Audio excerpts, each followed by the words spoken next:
The death toll from the flu outbreak that's gripping the nation is growing. The Centers for Disease Control says in addition to children and the elderly, this epidemic is hitting baby boomers much harder than usual. Gabe Gutierrez has more in It's Your Health.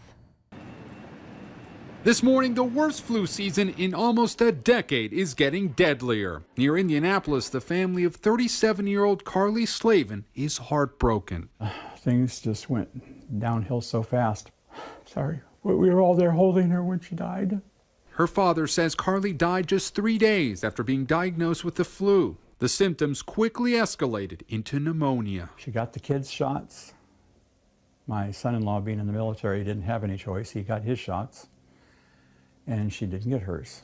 The flu now widespread in every state but Hawaii. Dozens of schools, like this one in Florida, shutting down. The Centers for Disease Control and Prevention says so far this year, 37 children have died compared to just 8 at this time last year.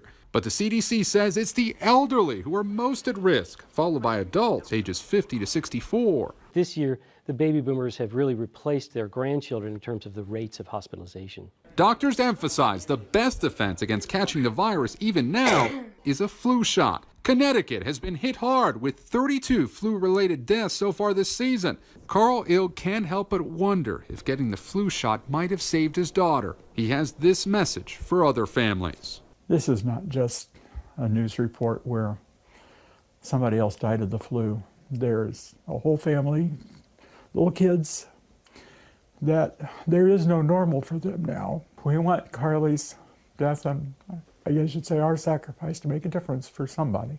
He says despite concerns about the vaccine's effectiveness, it's worth it. Now, several weeks ago, the CDC had thought that the flu season was peaking, but now it appears to be getting worse. Here at DeKalb Medical, doctors have seen 3 times as many flu cases just this month than they saw all of last flu season. Gabe Gutierrez, NBC News, Decatur, Georgia.